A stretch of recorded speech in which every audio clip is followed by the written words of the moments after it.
J'ai l'honneur de vous inviter à venir prendre la parole.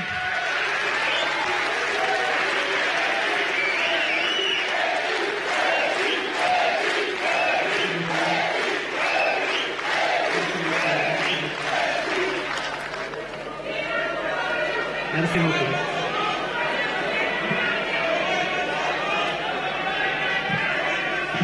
Monsieur le Président de l'Assemblée nationale,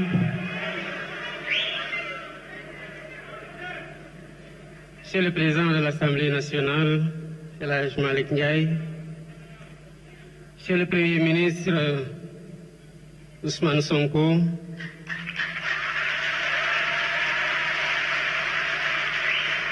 honorables députés, Monsieur le ministre d'État Alamine Loum, Mesdames, Messieurs les ministres, Madame, Messieurs les membres du corps diplomatique, chers partenaires techniques et financiers, distingués invités, en vos rangs, titres et qualités. Je voudrais commencer mon intervention par des félicitations.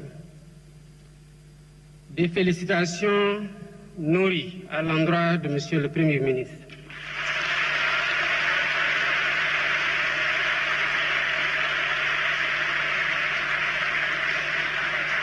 Des félicitations à l'ensemble des membres du gouvernement.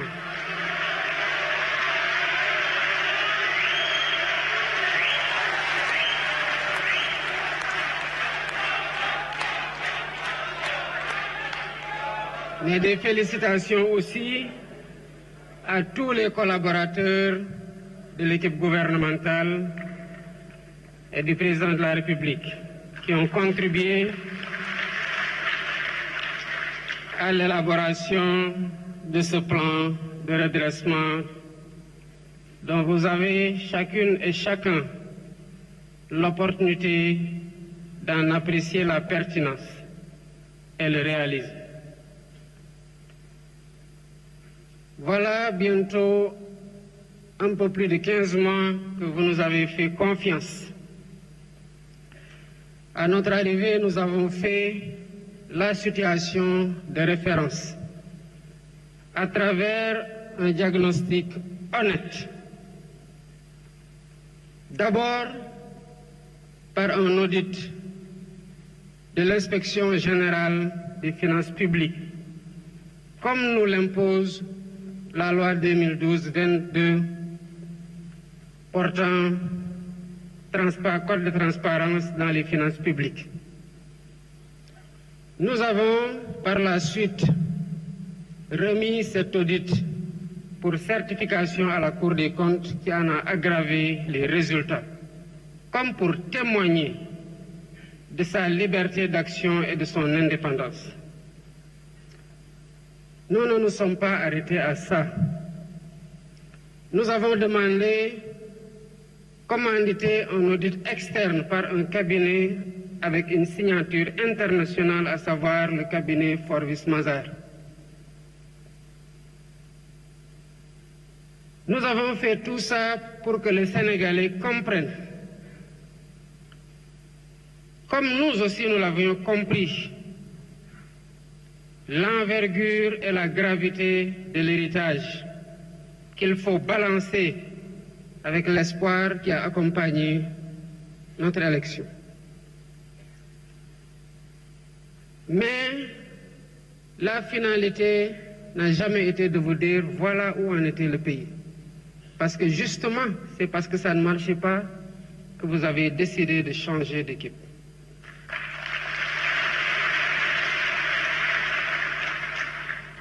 Et nous nous sommes donc attelés à proposer des solutions. Cela a conduit en un temps record à la présentation de la vision Sénégal 2050, l'agenda national de transformation. Cela a conduit à la confection du master plan, à la sélection d'un portefeuille de 80 projets catalytiques.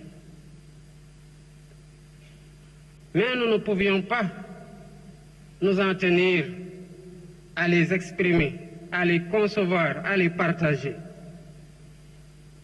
La cadence des réformes a été très bonne et cela rend compte de l'efficacité de l'action gouvernementale et de l'efficience dans la conduite de cette action par le Premier ministre. Pourquoi nous avons fait le choix de la vérité? Parce que nous savons que vous avez élu des hommes véridiques pour les avoir éprouvés.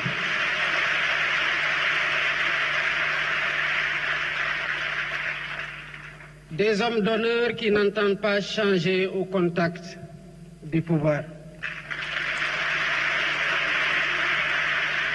Nous avons fait le choix de la vérité parce que nous avons du respect pour vous, peuple sénégalais. Nous avons fait le choix de la vérité parce que nous voulons imposer à nos interlocuteurs le respect qu'ils nous doivent en leur donnant le respect que nous leur devons. Et cela ne se fait que dans la vérité. Mais nous avons aussi fait le choix de la vérité pour corriger les anomalies et nous assurer que plus jamais cela ne puisse se reproduire.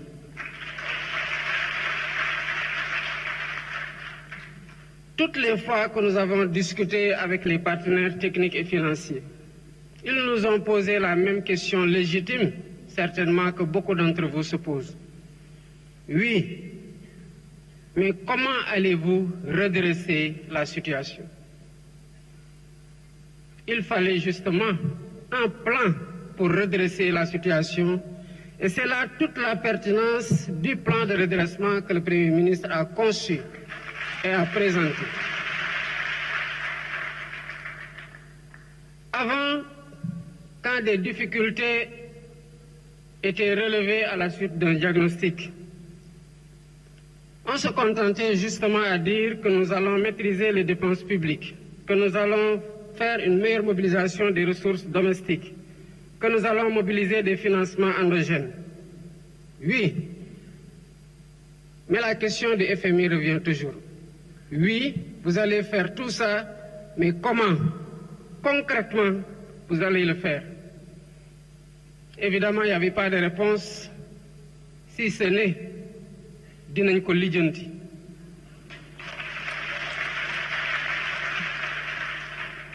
Lijjanti boobu moo waral la dette cachée. Parce que quand on est sûr de ce qu'on doit faire, de ce qu'on veut faire pour apporter des solutions suite à un diagnostic, on doit pouvoir partager clairement les solutions qui sont envisagées. C'est cela aussi faire œuvre de transparence. Et c'est là la différence avec le plan de redressement que le Premier ministre vient de vous présenter. Toute l'ingéniosité du plan réside dans le chiffrage ligne par ligne de ce qui va être fait et qui constitue en agrégé le montant de 5 677 milliards en hypothèse basse et décliné annuellement dans les rythmes de mobilisation. C'est cela que le FMI attendait comme réponse. C'est cela que le peuple sénégalais attendait comme réponse. Et c'est cela que nous vous donnons aujourd'hui comme réponse.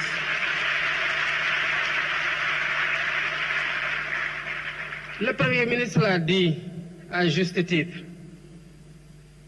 Le redressement a commencé avant ma prestation de serment. Quand lors de ma visite au Palais de la République, m'entretenant avec mon prédécesseur, je lui ai dit que j'ai appris que vous êtes sur le point de signer une convention, une concession sur les chantiers navals de Dakar qui n'a pas été négociée dans les meilleurs termes. Évidemment, il s'en est défendu, mais je lui ai demandé de stopper.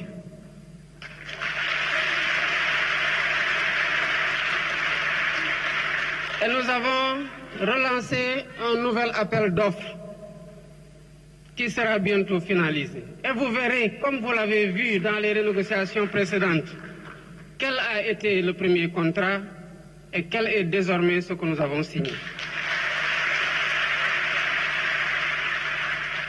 Le redressement a commencé aussi avec la réactivation du Comité national de la dette publique. Évidemment, tout le monde se pose la question de savoir, mais comment cela a-t-il pu arriver sans que les ressorts de vigilance de l'État ne puissent se déployer?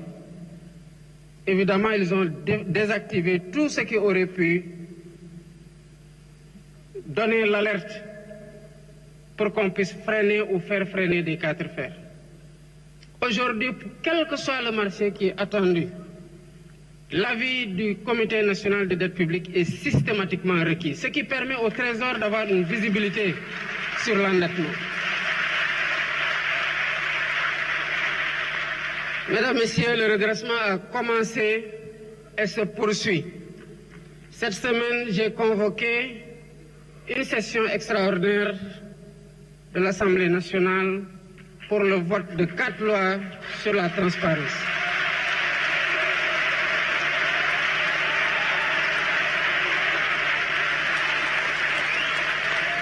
Mesdames, Messieurs, je vous invite à vous approprier ces lois. Ça fait une année que nous travaillons sur ces lois pour nous assurer d'avoir le meilleur dispositif de lutte contre la corruption et de promotion de la bonne gouvernance. Et vous le verrez, peut-être que vous partagerez mon sentiment. Et Dieu sait que j'ai été particulièrement exigeant. Je suis très satisfait.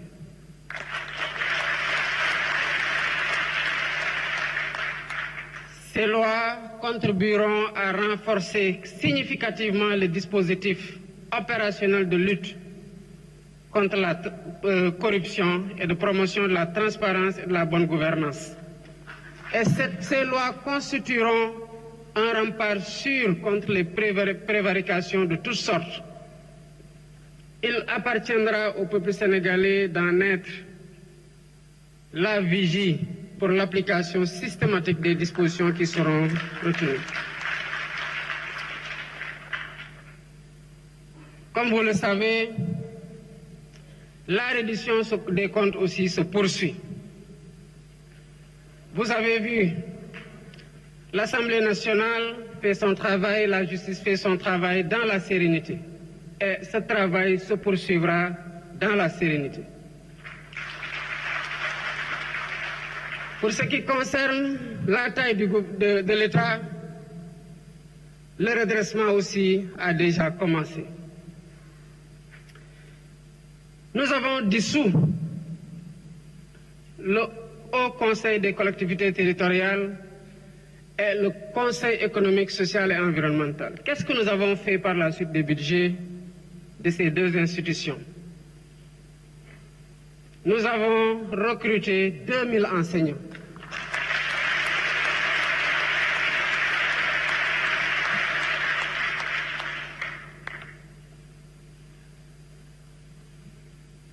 Mais c'est parce qu'on a dissous le Haut Conseil des collectivités territoriales que nous nous sommes rendus que l'immeuble qui abritait le Haut Conseil a été acquis par l'État depuis 2014. Mais l'État a continué de 2014 à 2024 à payer des loyers sur le même immeuble qu'il appartient.